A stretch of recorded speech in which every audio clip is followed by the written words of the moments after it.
L'EDGAP, c'est 650 adhérents. Il y a 465 gymnastes qui sont féminines et 165 gyms qui sont masculins. Le club est représenté par la GAF, la gymnastique artistique féminine, la GAM, la gymnastique artistique masculine. On a du trampoline, du tumbling. On a aussi le parcours qui est présent, la GR, donc la gymnastique rythmique, et on a aussi la petite enfance. On lève bien les fesses, les mains, on regarde bien les pieds.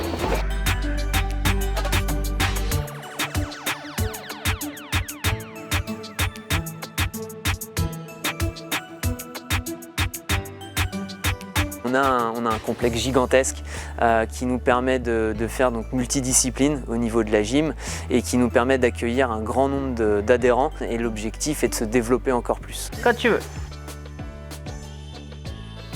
Au niveau du parcours, c'est une activité qui est en plein essor. On a les moyens aujourd'hui de le faire en salle. Maintenant, il nous faut les coachs pour pouvoir dispenser et il faut qu'on forme les futurs coachs pour pouvoir faire ça.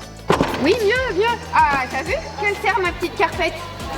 Très bien là, t'as encore un petit peu hésité dans ta course, garde le même rythme. La politique du club est la même depuis sa création, c'est de rendre accessible à tous et pour tous les activités gymniques. Aujourd'hui, on a un énorme pôle de gym en loisirs qui représente 520-530 adhérents et donc le reste de nos adhérents, un peu plus d'une centaine, sont en compétition. L'objectif, c'est de faire connaître la gym à tout le monde. Avant, donc, comme beaucoup d'associations, on était sur du bénévolat pur. Et avec la professionnalisation de nos activités, on a des salariés qui sont au club, qui sont spécialisés dans leur discipline et qui peuvent donner des cours tout aussi efficaces que ce qui avait été fait à l'époque. On a besoin de ces gens-là, surtout pour le suivi, la construction du club. Et le projet est de se développer encore plus et de retrouver une dynamique auprès du département, mais aussi auprès de la région, comme ça a pu l'être dans les années 2000 où on a vu des grands événements,